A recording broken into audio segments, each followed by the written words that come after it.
12 ज्योतिर्लिंगों और उत्तराखंड के 4 धामों में से एक है केदारनाथ।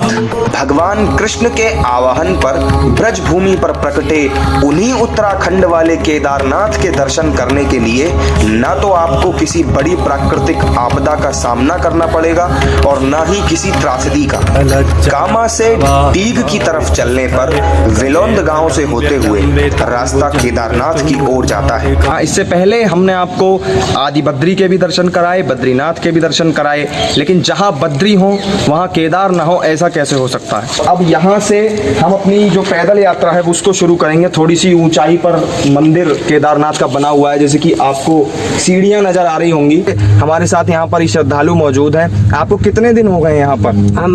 मैं 26 तारीख को घर छोड़े थे, पैदल ही आए थे वहाँ से, और अभी 5 तारीख से लगातार दे रहा हूँ भैया। मैं 5 तारीख से आपकी परिक्रमा लगातार। नंदी रूपी अनोखी शिला, शेषनाग और केदारनाथ को देखने की उत्सुकता के साथ हम उस गुफा के मुहाने के सामने पहुंच गए जिसमें बाबा केदारनाथ विराजमान थे।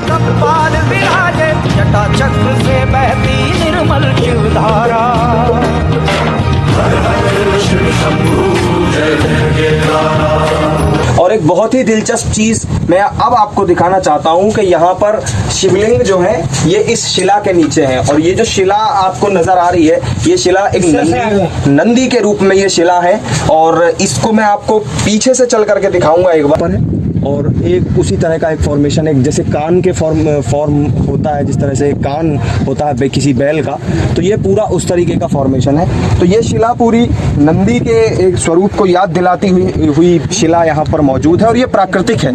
ये ऐसा नहीं है कि किसी ने तराश के बनाई है। ऊपर वाले हिस्से में ये जो हिस्से हैं ये बिल्कुल ऐसे हैं जैसे शेषनाग के फन होते हैं। हालांकि ये पीछे एक आइकॉनिक पेंटिंग भी शेषनाग की बनाई हुई है, दिखाने के लिए एक मॉड्यूल के तौर पे। ब्रिज के 4 धाम सीरीज के अगले और आखिरी भाग में हम आपको दिखाएंगे धारा, गंगोत्री और यमुनोत्री की।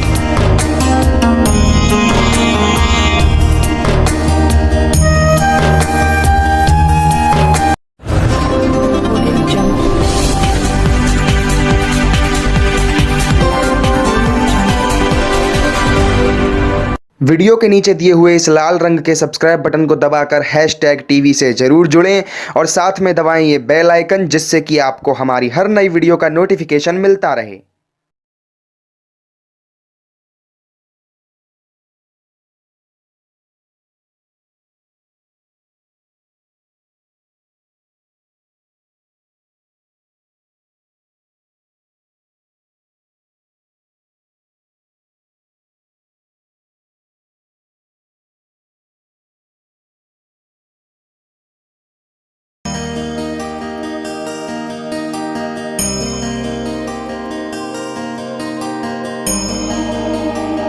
ब्रजभूमि में भगवान केदारनाथ और बद्रीनाथ के दोनों स्वरूपों के दर्शन कर लेने के बाद हमारी आखिरी मंजिल थी गंगोत्री और यमुनोत्री धाम। केदारनाथ और बद्रीनाथ के दर्शन कर लेने के बाद अब हम इस रास्ते के जरिए गंगोत्री और यमुनोत्री के दर्शन के लिए आगे बढ़ रहे हैं। और जैसा कि आप लोग देख पा रहे हैं ये रास्ता बड़ा ही ऐसा लग रहा है जैसे जो दोनों तरफ हमारे जंगल हों और उसके बीच में से हम निकल के जा रहे हैं, लेकिन असल में ये जंगल है नहीं, ये पहाड़ का हिस्सा है। ये ऊपर भी वहाँ भी पहाड़ है और हमारे इस तरफ भी ये पहाड़ का हिस्सा है। यहाँ पर इस पहाड़ में लेकिन बड़ी विचित्र बात यह है कि आमतौर पे आप पहाड़ी इलाकों में जो देखते हैं जैसे हिमाचल प्रदेश या उत्तराखंड या जम्मू कश्मीर में, वहाँ पर पहाड़ों के जो पत्थर होते हैं वो गोल होते हैं, उनका आकार उस तरह का होता है। लेकिन यहाँ के पहाड़ों के पत्थरों को अगर आप देखेंगे तो ये बड़े नुकीले पत्थर हैं। ये अगर आप, इसलिए यहाँ पर गाड़ी का लाना भी थोड़ा सा मुश्किल था, इसलिए हम पैदल इस 1 किलोमीटर के रास्ते को पूरा करेंगे। उसके बाद हम वहाँ जा कर के आपको दिखाएंगे कि किस तरह से केदारनाथ और बद्रीनाथ के अलावा गंगोत्री और यमुनोत्री भी ब्रिज में पाए जाते हैं। लेकिन हमें यहाँ के स्थानीय जानकारों ने बताया कि यहाँ केवल गंगोत्री यमुनोत्री ही नहीं बल्कि नर नारायण पर्वत भी प्रतीकात्मक रूप में मौजूद हैं। ये जानने के बाद हमारी उत्सुकता और भी बढ़ गई। उत्तराखंड में गंगा की धारा गंगोत्री से और यमुना की धारा यमुनोत्री से निकलती हैं। तो क्या कृष्ण की ब्रजभूमि में भी दोनों नदियों की ऐसी ही धाराएं देखने को मिलेंगी? ऐसे ही तमाम सवालों को अपने मन में लिए हम पहुंचे ब्रज के गंगोत्री और यमुनोत्री धाम। चारों तरफ से छोटी पहाड़ियों से घिरे इस धाम में मां गंगा और यमुना की मूर्तियां एक दूसरे के बराबर में विराजमान थीं।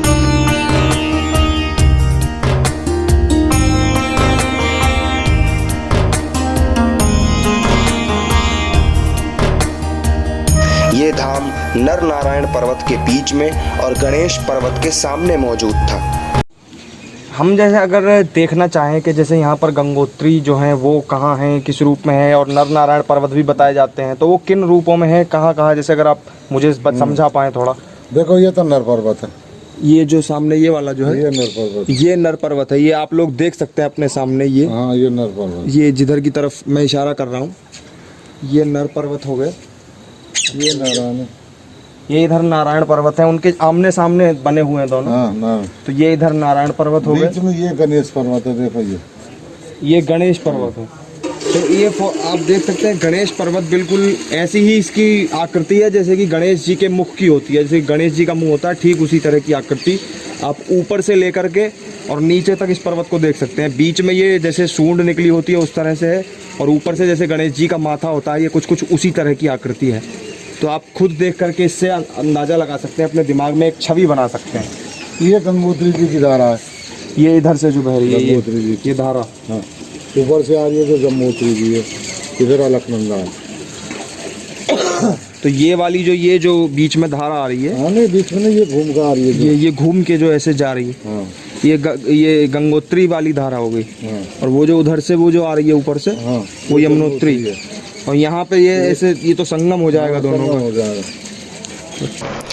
प्रतीकात्मक नर नारायण पर्वत के नीचे से निकलने वाली गंगा और यमुना की ये दोनों धाराएं सूखी हुई थीं।